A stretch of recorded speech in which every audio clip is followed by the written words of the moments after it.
Chapter 9 of Ramayana's Sundara Khanda, Sita hears about Rama.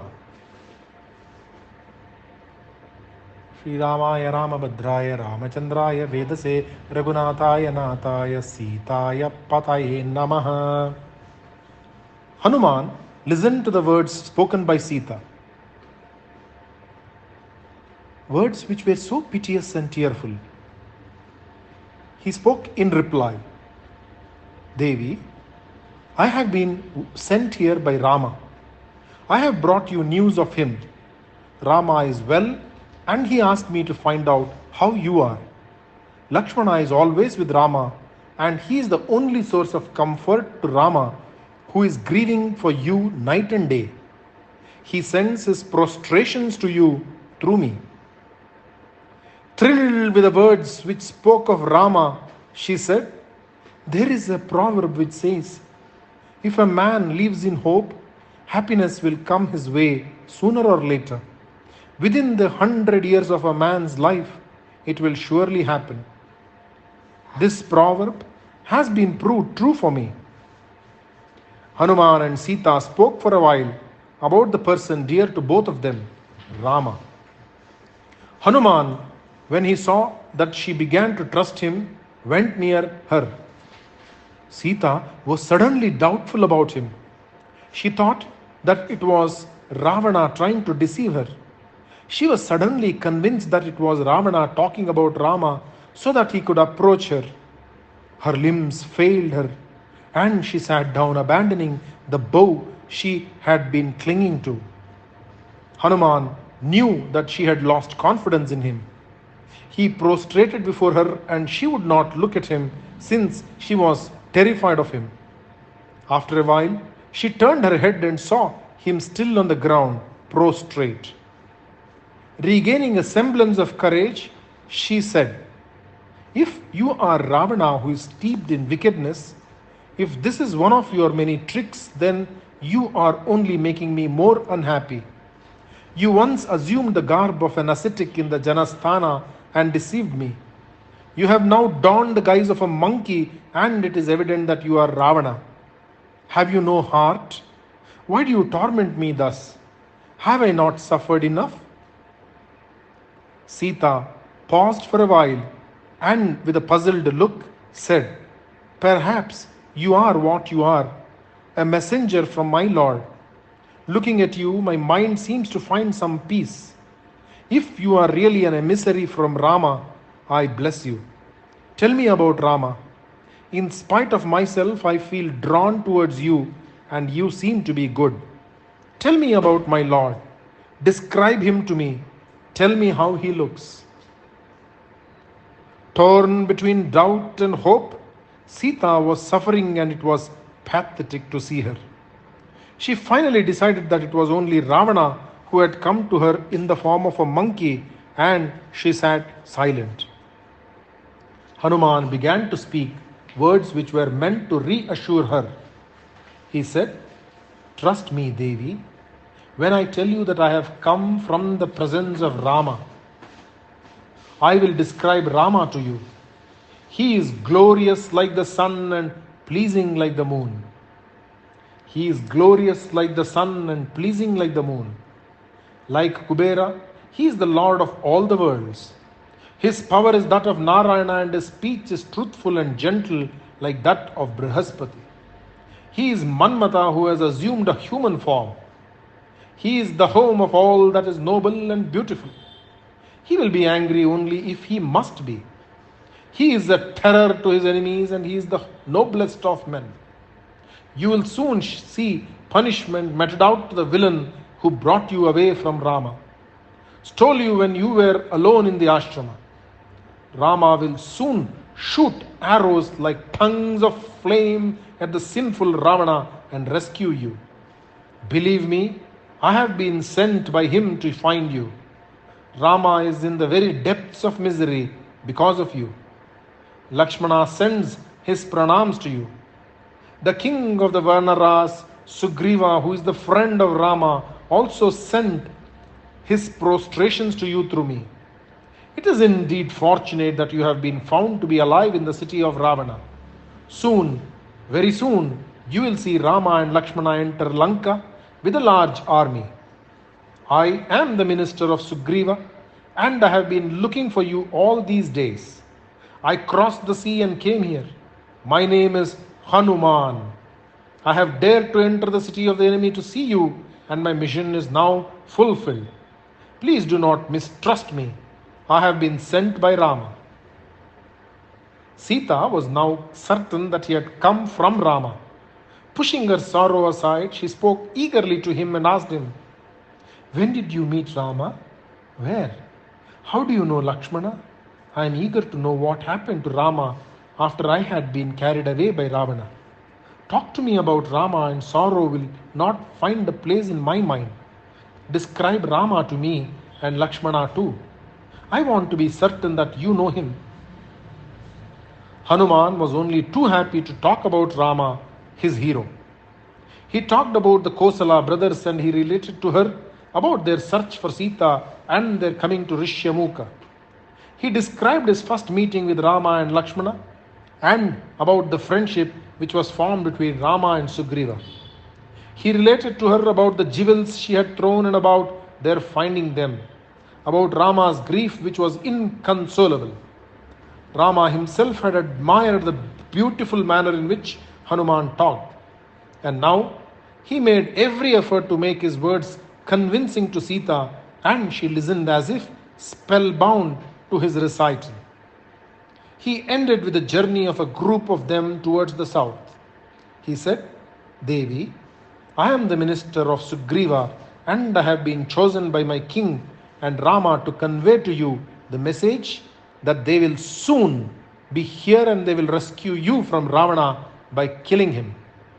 We were searching for you in vain on the slopes of the Vindhya mountains, and we found that the time which had been stipulated by our king had been exceeded long ago. We were afraid to go back to Kishkinda, and we made up our minds to sit on the sands bordering the rough sea and to end our lives by fasting. We were fortunate in finding a great eagle which was sitting in a cave in the mountain. He is the brother of Jatayu, and when we were talking about the death of Jatayu, he overheard us and came to us to find out who we were and how his brother had died. We told him, and he in turn told us about your being a captive in the house of Ravana. Our next problem was the width of the sea. The sea was 100 yojanas wide, and we were taken aback at the immense task facing us. I was chosen as the one capable of leaping across it, and so I came here. I have spent the entire night in roaming all over the city of Lanka.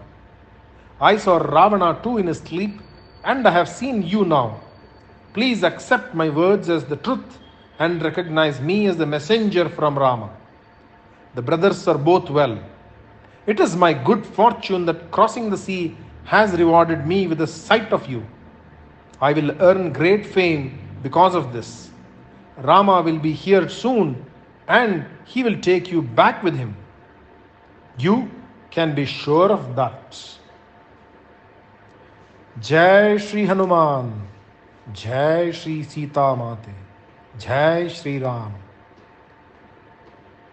Shri Rama Rama Rameti Rame Rame Manorame Sahasranama Tatulyam Ramanama Varanane Manojavam Marathatulya Vegam Jitendriyam Buddhimatam Varishtam Vatatmajam Vanarayuta Mukyam Shri Ramadutam Manasa Smarami Shri Ramadutam Shirasa Smarami Shri Ramadutam Sharanamaham Prabhadye. Om Shri Ramarpanamastu. Chapter 9, Part 2 of Ramayana's Sundara Khanda. Sita hears about Rama. Ramaya Ramabhadraya Ramachandraya Vedase Raghunataya Nathaya Sitaya Pataye Namaha. Hanuman stood with his palms folded. Sita was convinced that he had come from Rama, and her joy was great. Tears of happiness were in her eyes, and her face was bright and happy like the full moon after it had been released by Rahu. Hanuman said, "Devi, I have told you all that you wanted to hear. Let your mind forget the agitations of all these months. I will take leave of you. Tell me what I should do. Sita was not able to talk since her feelings were mixed. She was happy that Rama remembered her, and she was sorry to hear about the sufferings of her beloved because of her. Hanuman said, Rama has sent you the message that he is well and that he will come soon and rescue you. He has also sent his ring so that you will trust me. Please accept this and do not grieve anymore. Hanuman went near her and gave the signet ring of Rama to Sita. She took it in her hands and looked at it. Tears dripped from her eyes as she thought of Rama, and to her he seemed very near now. She expressed her gratitude to Hanuman with words which revealed her joy. Her relief was great, and there was a newly born hope of better days to come. She said, Hanuman, you are a very noble and brave person, or else how could you, single-handed, thwart the entire host of the Rakshasas? It is a great feat which you have performed. Crossing the sea which is 100 yojanas wide. You are fearless, and even Ravana and his fame do not seem to impress you.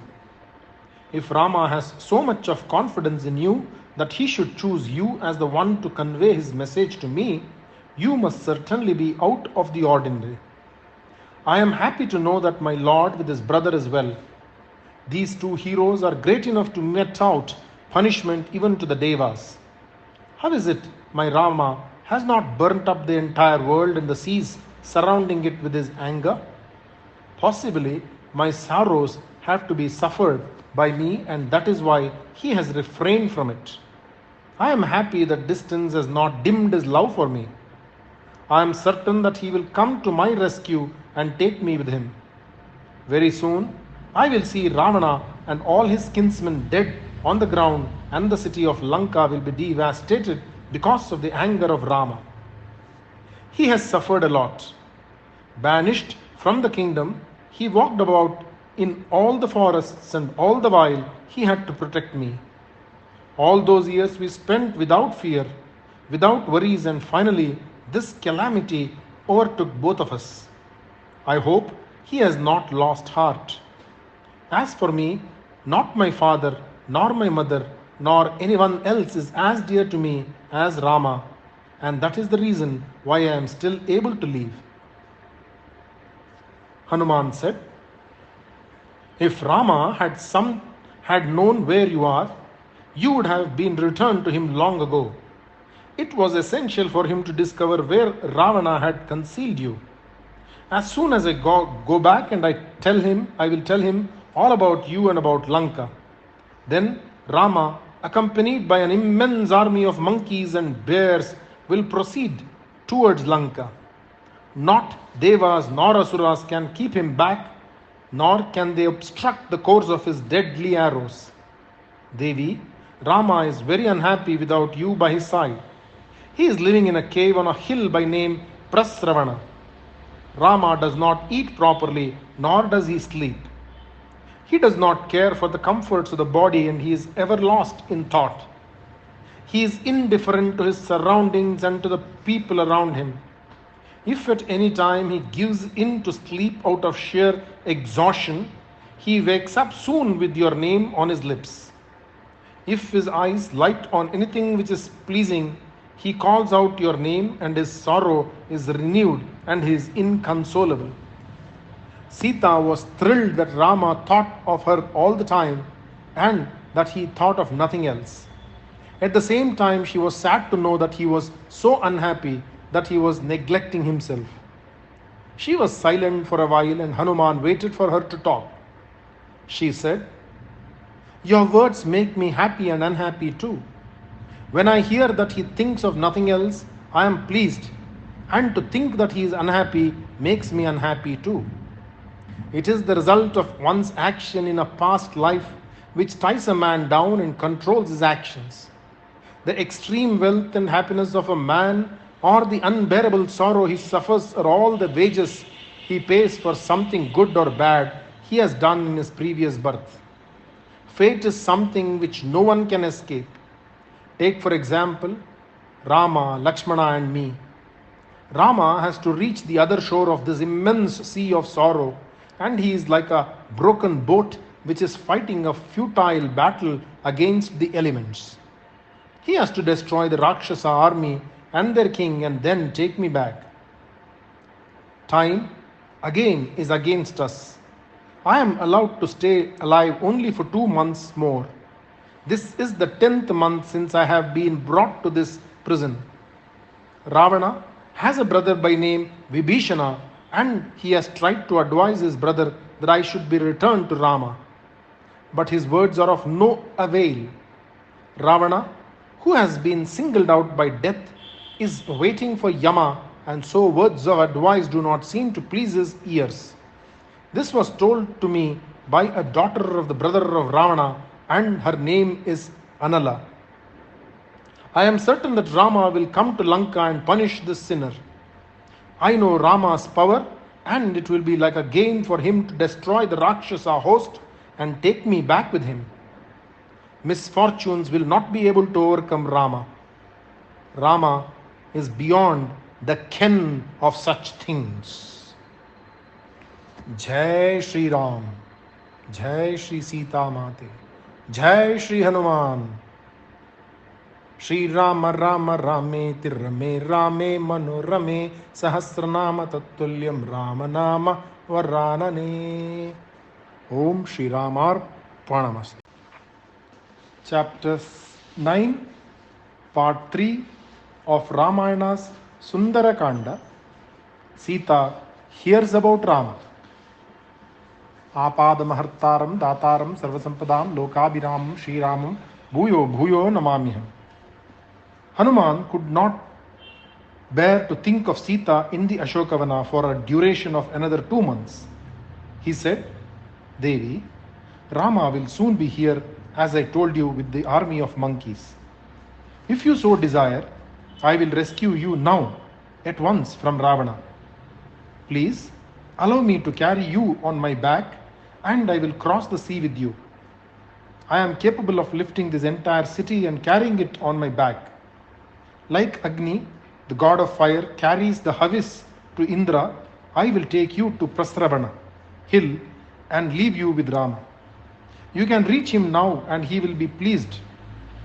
Like Chandra is united to Rohini, like Indra with Indrani, like the sun with Suvarachala, you will be united to Rama. No one in this city is capable of following me when I fly across the sea. I will return to the other shore of the sea as easily as I came here. I am able to do it. Please consider my suggestion for what it is worth. Sita was touched with the words of Hanuman. She said with a slight smile of amusement, Hanuman, I am afraid your natural instincts have made you think of the impossible. You are so small, and how will it be possible for you to carry me and to restore me to Rama? How could you be so impulsive? Hanuman thought to himself, Sita does not know the peculiarity of my natural instincts and my power. I should let her know that I can assume any shape I will. He grew in size, and standing at a distance from her, he let her see how large and powerful he could become. He was as huge as Meru. Sita's eyes were large with wonder.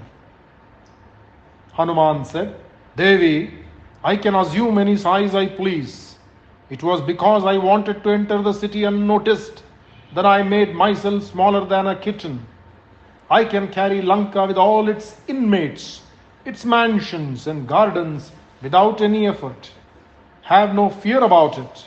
I will take you to Rama. Sita spoke to him in a gentle voice and said, I have seen you now. What a powerful person you are. I realize today your stature, your speed like that of your father, and your radiance is equal only to that of Agni. Only you could have crossed the sea so easily.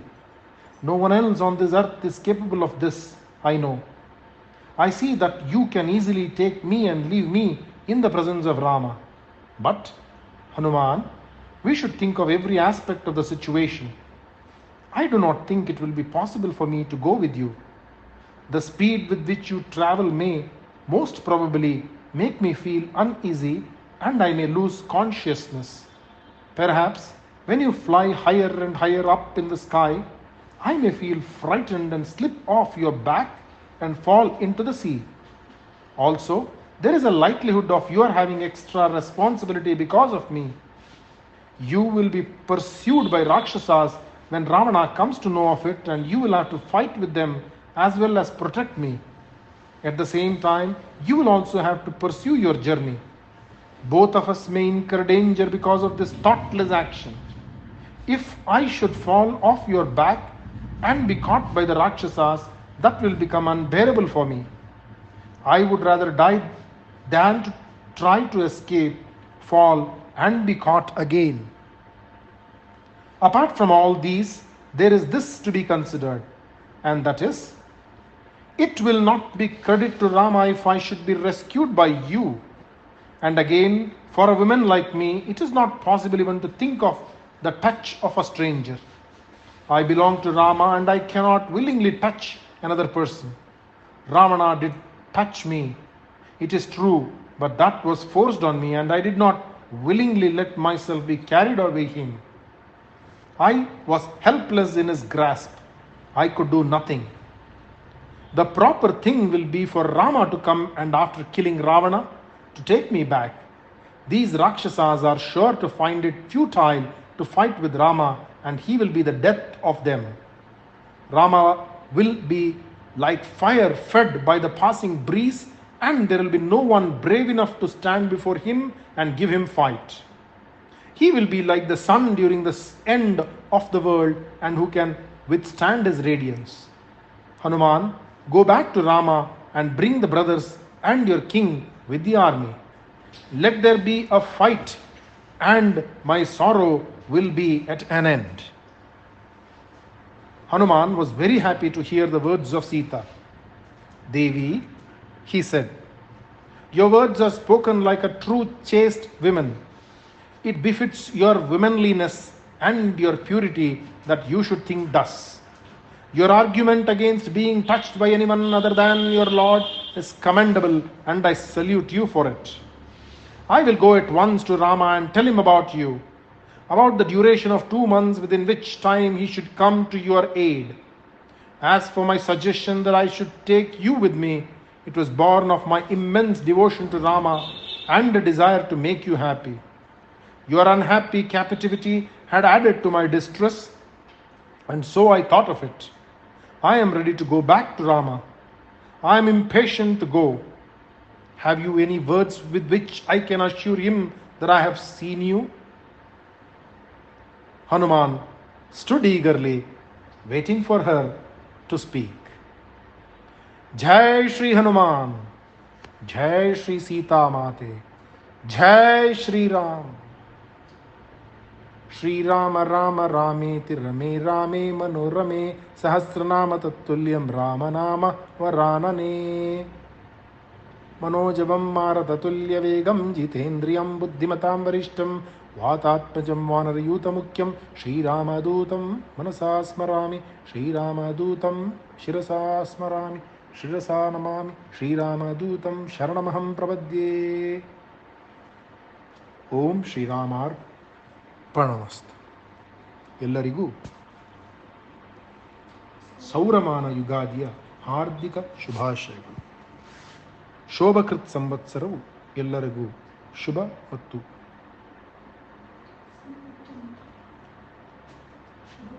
ಶುಭವನ್ನು ತರಲಿ.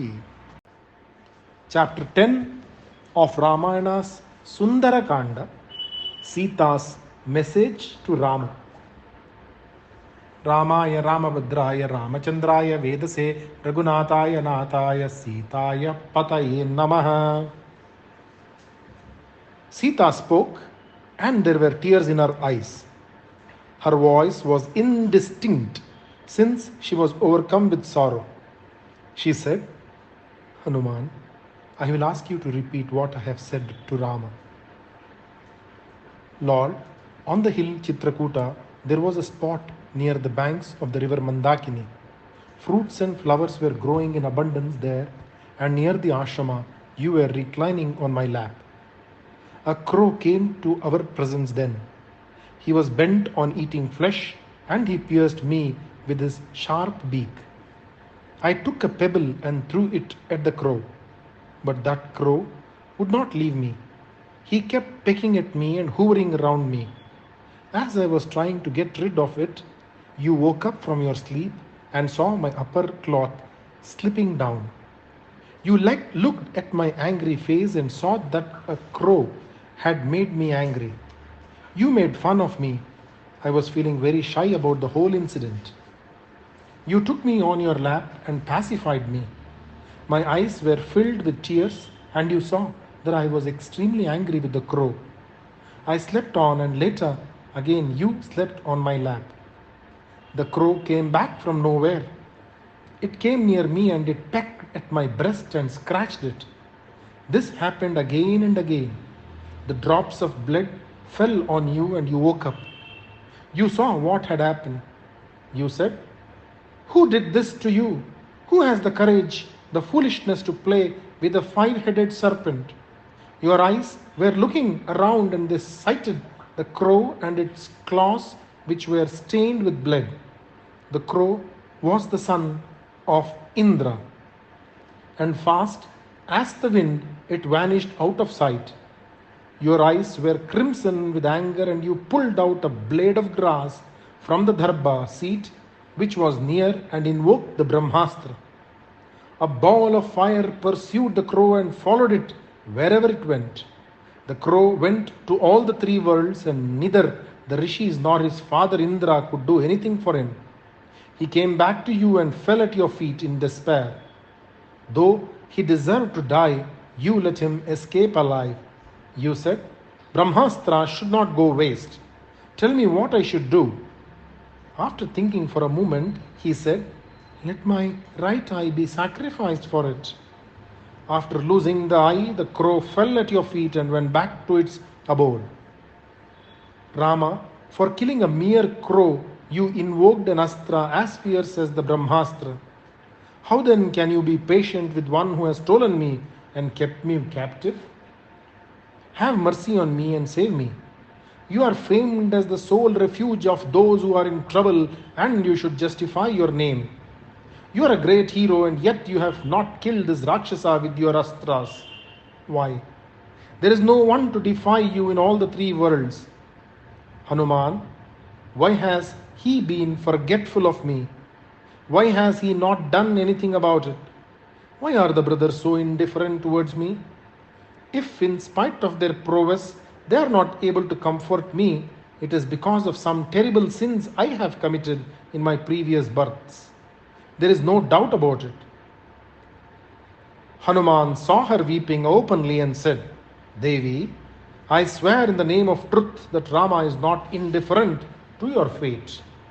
The brothers are sunk in woe, thinking of you. The fates have been kind, and I have been able to locate where you have been imprisoned. I will go back and tell Rama everything about Ravana and Lanka. Soon he will be here. Your misfortune will be at an end. The city will be turned to ashes, and Ravana will be dead very soon. Please shed this unhappiness." Sita said, "Convey to Rama my prostrations. Give my blessings to Lakshmana, that noble soul who, I think, is far more precious than all the jewels on the face of the earth. He gave up the comforts of the palace of the royal city, gave up his father and his mother, and followed Rama to the forest, since he is devoted to Rama and only to him. He considers me as his mother, and to him Rama is the father. He serves us like a son. Unfortunately, Lakshmana was not in the ashrama when Ravana carried me away. He is very powerful and easily incensed, and no one can withstand his anger. If there is anyone capable of serving Rama better than me, his wife, it is Lakshmana. He is efficient, and he is like a dear friend to Rama. Please convey my blessings to him. Hanuman, you are responsible to arrange everything in such a way that my sorrow is ended early. Tell Rama these words of mine. I promise you, Rama, I will stay alive for a month more and not a day longer. You must come soon and take me away from this Ravana. Sita wiped her eyes and she unwrapped the end of her mantle. Out of it, she took out her chudamani, the jewel worn in the hair. She gave it to Hanuman and said, "Give this to Rama." Hanuman accepted it with reverence, and after making pradakshina to her, he stood with his palms together. He had already reached the presence of Rama in his mind. He was very happy that he had achieved what he had set out to do, and he was thrilled at the thought that he was carrying the jewel from Sita's hair to Rama. Sita spoke again and said, Rama knows this jewel particularly well. As soon as he sees it, he will be reminded of three people: me, my mother, and his father. Dasharatha. Once again, let me tell you that everything depends on your sagacity. My very life depends on you. Hanuman bent his head as if to say, I am fully aware of it. Again and again, Sita spoke of Rama and asked Hanuman to convey her pranams to him. Hanuman listened to all her injunctions and comforted her. He told her that Rama would soon be coming to Lanka. Sita said, Do you have to go back today? Why should you not tarry here for a day longer? Your presence is like a balm to my bruised heart, and it is a comfort to hear you talk about Rama. I know that you are going back only to come back soon with Rama, but I am not sure if I will be alive then. Again, I will feel very unhappy once you have left me and gone away. I want to ask you something else. Tell me, how will it be possible for the brothers Rama and Lakshmana with the army of monkeys and bears to come to Lanka? How can they cross the sea? As far as I know, only three persons can do it: Vayu, Garuda, and now you. You are extremely powerful and capable, and so you could achieve the impossible. But how will it be possible for the others to do what you have done? I am worried about it. Hanuman realized her difficulties and said, Devi, the Vanaras who serve the king are all strong and capable. Led by our Lord Sugriva, they can achieve miracles. You can be sure of that. Nothing can stop their progress. They have travelled over the entire world with its mountains and rivers. In the army of the king, there are many who are my equals, and there are those who are far superior to me. Only ordinary men are sent as emissaries, and I am but an ordinary server of the king. When even I could manage this crossing of the ocean, need I say anything about the others? You can be rest assured that there will be no difficulty about it. As for Rama and Lakshmana, they will be carried on the shoulders of your humble servant, and like the sun and the moon, they will traverse the sky seated on my back. Please possess your soul in patience for a while and do not give way to despair. Rama will come and there will be an end to your misery. Sita was unwilling to let him go. She said, Hanuman, your coming has been the greatest good fortune to me. It is like the rain falling on a field which has its sprouts half grown. Remind Rama of another event known only to him and me. Once we were alone. My tilaka had become obliterated. Rama, in a playful mood, took the dust of the stone by name Manasila and placed the tilaka on my cheek. Remind him of that. How is Rama able to bear this separation from me? This jewel was a source of comfort to me during the days of pain, since it reminded me of those who are dear to me. I have sent it to Rama so that he will now be comforted at the sight of it. Sita wiped the tears which were flowing incessantly now, and Hanuman comforted her with suitable words of cheer.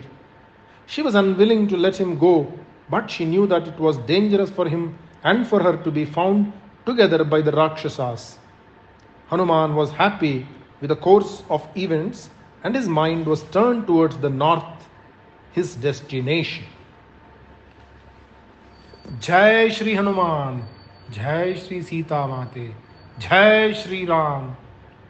Shri Rama Rama Rameti Rame Rame Manorame Sahasranama Tattulya Rama Nama Varanane Manojavam Maratulya Vegam Jitendriyam Buddhimatam Varishtam Vatatmajam Vanarayutamukyam Shri Ramadutam Manasa Smarami Shri Ramadutam Shirasa Namami Shri Ramadutam Sharanamaham Pravadye.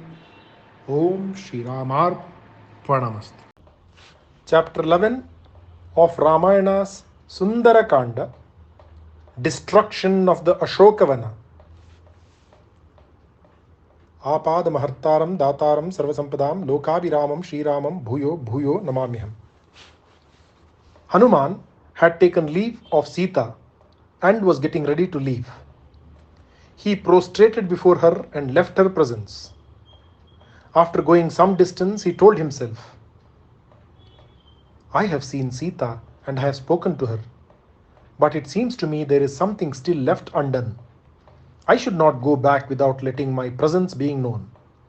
I should become aggressive and make the Rakshasas see my prowess. I should let them realize the power of the army, which they will have to face later. A really efficient man is one who does more than what he is expected to do. I was asked to find out Sita's hiding place, to give the ring to her and to assure her that Rama will surely come and rescue her. But then, I should try to collect some information. I must use several methods by which this can be achieved. I must find out about the strength of the army of Ravana, and if I go back armed with all the information which I can gather, it will be of great advantage to us later. How am I going to make the Rakshasas fight with me? It is essential that I should try to make it come to pass, since Ravana will have to get acquainted with our power. I must maneuver things in such a way that I can see Ravana and to hear from his lips his views on the matter on hand. I will then go back gladly to Kishkinda. This garden, which is being tended with special care, is evidently the favorite garden of the Rakshasa king. That Sita has been kept captive here is, in itself, proof that this is a favorite garden of Ravana. I will set about destroying the garden methodically, like fire destroys a heap of dried wood. When he hears about it, Ravana will become very angry. He will dispatch a big army to kill me or to capture me. I will destroy the army easily, and that will frighten the Rakshasa and their king. To think was to act, and Hanuman began to destroy the Ashokavana. Trees were broken as though they were twigs, and creepers were pulled out. Tanks were stirred up with so much vigor that the waters spilled over and turned muddy. The small hillocks which beautified the garden were reduced to powder, and the beloved garden of Ravana was desolate with the dead trees and the flowering shrubs strewn on the ground. Running all over the garden, Hanuman made short work of it, and there was nothing left of the Ashokavana and its beauty. He then climbed to the top of the entrance and he sat there waiting for things to happen. He did not have long to wait. There was a great commotion caused by the havoc wrought by Hanuman. The birds and the beasts which had been living at the garden were screeching and howling piteously, and it struck terror into the hearts of the citizens of Lanka. The Rakshasis, who had slept off when Hanuman met Sita, now woke up from their drunken stupor, and they saw the author of the mischief. He grew in size, and even the Rakshasis were frightened to see him. They were vaguely aware that they had seen Sita talking to a monkey. They accosted Sita and asked her, "Who is this? Where has he come from? Why has he come? Tell us everything. We have a vague feeling that we saw you talking to him. What was it about? Is it true that he spoke to you? Tell us the truth. Do not be afraid to tell us. We will not harm you. We want to know who he is." Sita said, I have nothing to do with him since I think he is a Rakshasa who can assume what shape he will. It is up to you to find out about this one. Only a snake will know about the passage of another snake. You can be sure of that. I feel that this is a Rakshasa who can take up any guise as he will. I do not know him, and I am just as afraid of him as you are. The Rakshasis were not convinced by her words. They rushed to the presence of Ravana and told him everything. They described the actions of the monkey. They told him that they were certain about the monkey talking to Sita, though she denied it. They said, we saw that they were talking. Evidently, Sita does not want to betray him, and so she is refusing to admit that he spoke to her. Is he a messenger from Kubera, from Indra, or perhaps he has been sent by Rama to find out all about Sita? But my lord, all that apart, the monkey has not left a single tree alive in your garden. The spot where Sita was seated, however, has been left unharmed. The Simshupa tree under which she sits is unharmed. It is a fierce-looking monkey and it should be punished. Should you not put to death one who has dared to talk to Sita? Ravana was furious when he heard about the fate of his garden. His eyes filled with tears because he loved the Ashokavana. He sent some of his strong Rakshasas to subdue the monkey. 80,000 Rakshasas were sent to fight with the monkey. Hanuman was delighted since he was waiting for just such a happening. The army surrounded him on all sides and tried to beat him up. Hanuman grew in size and very soon he was frighteningly huge. He struck his great shoulders with his palms and the sound was like thunder reverberating in the sky. He shouted, Rama with his brother Lakshmana is with his friend Sugriva and victory to him. I am Hanuman, the son of Vayu, and I am the slave of Rama. Not 1,000 Ravanas are capable of withstanding me and my prowess. I will return only after making Lanka shed tears of frustration. Jai Shri Hanuman, Jai Shri Sita Mate, Jai Shri Ram. Shri Rama Rama Rameti Rame Rame Manorame Sahasranama Tattulyam Ramanama Varanane Manojavam Maratulya Vegam Jitendriyam Buddhimatam Varishtam Vadatmajam Vanarayutamukyam Shri Ramadutam Manasasmarami Shri Ramadutam Shirasanamami Shri Ramadutam Sharanamaham Prabhadye. Om Shri Sita Ramarpanamastu. Chapter 11, Part 2 of Ramayana's Sundara Khanda, Destruction of the Ashokavana.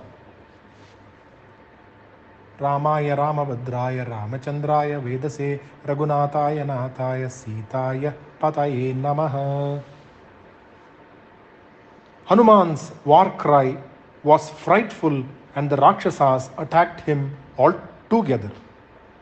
Hanuman pulled out a pillar which was supporting the gateway, and with it he beat up the host of the Rakshasas and he killed every one of them.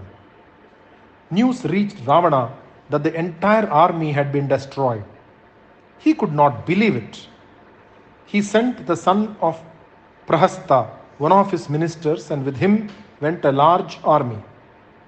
Hanuman pulled down the very beautiful hall by name Chaitya and waited for the next consignment of Rakshasas. The guardians of the hall which he had destroyed were on him, and it was a matter of moments before they were crushed to death. Again and again he would shout out that he was a messenger from Rama and that Sugriva was waiting to assist Rama in his march towards Lanka. Jambumali, the son of Prahasta, came to fight with Hanuman. He was handsome, young and arrogant, and he was also a good fighter. Hanuman was greatly excited at the thought of fighting with this youngster. His arrows were lodged in the body of Hanuman, and a great fight ensued between the two. The stones which were flung at him by Hanuman were broken up by Jambu Mali with the help of his arrows. After fighting for a while, Hanuman revolved the pillar which he held in his hand, and after twirling it fast, he flung it against the chest of the young fighter. Jambu Mali was killed, and there was a great confusion in the army when this happened. The army was also destroyed, and when he heard about it, Ravana sent another army with the sons of his ministers to lead it. The noise of their march was like the rumbling of rain clouds, and they encountered the lone monkey with a very casual attitude. They were punished soon for it, and the river of blood was flowing in the streets of Lanka. Not one was left of the third consignment of warriors which Ravana had sent under the leadership of the sons of his ministers. Ravana's anger was mounting.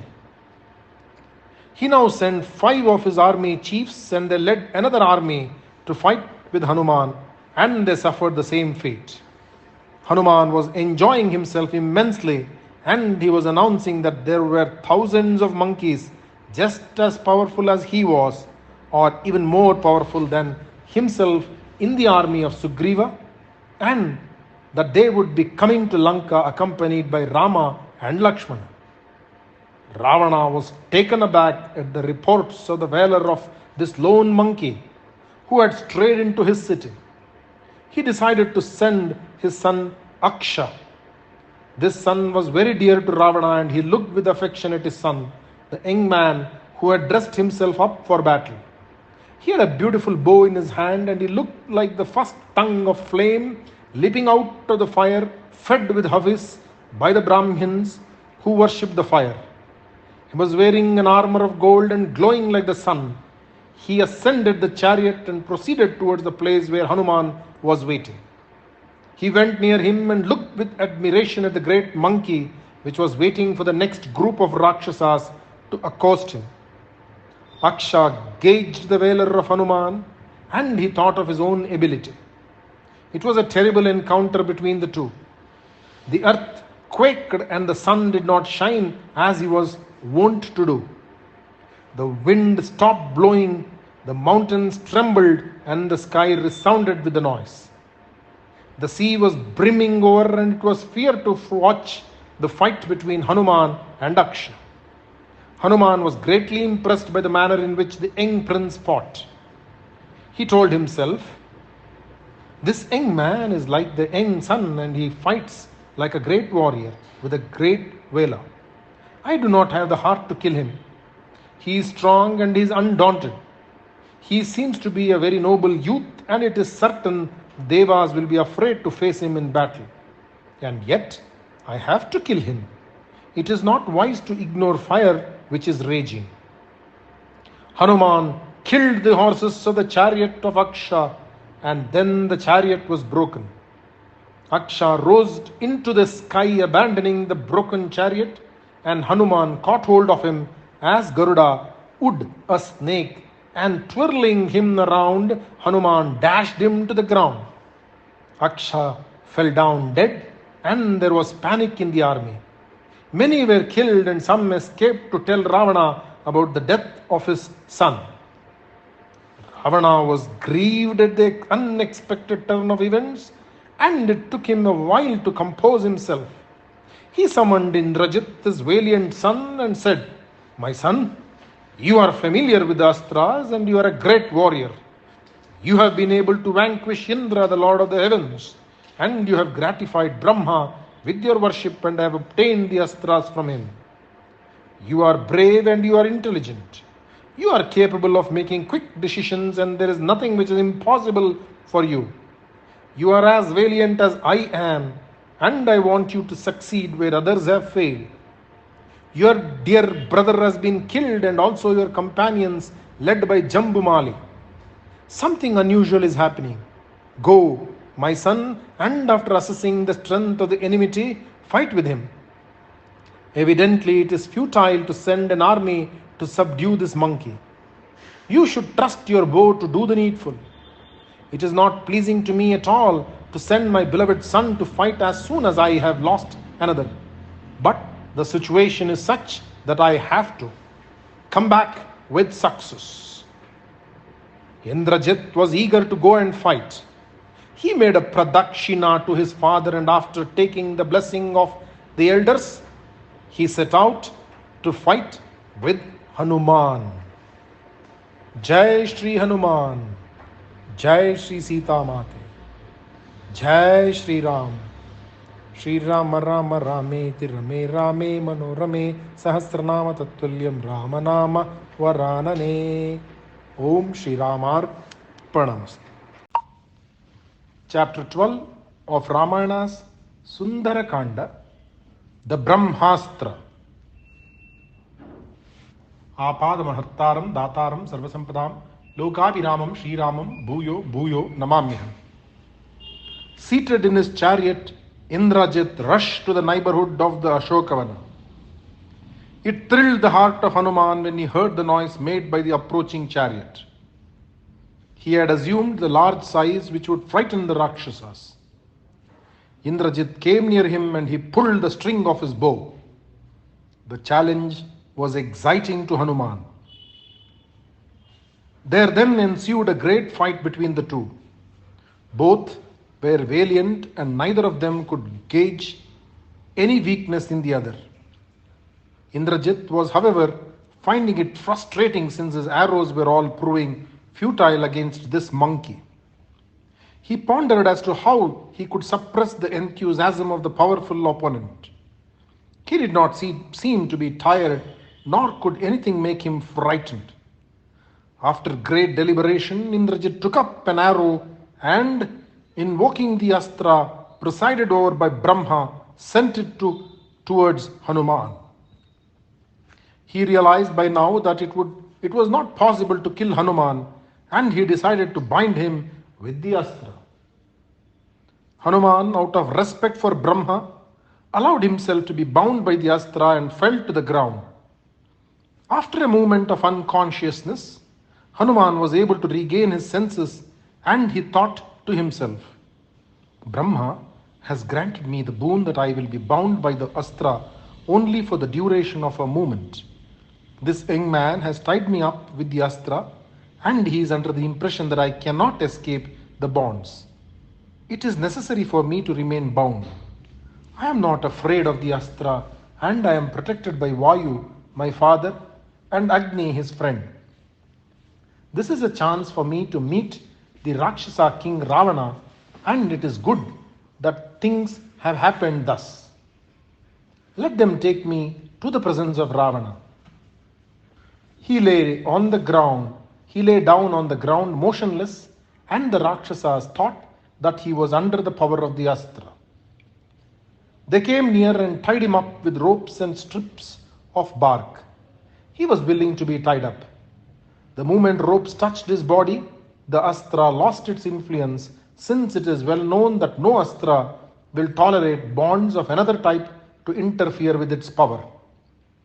Indrajit saw that the monkey had been tied up with ropes, and he knew that the Brahmastra had become ineffectual.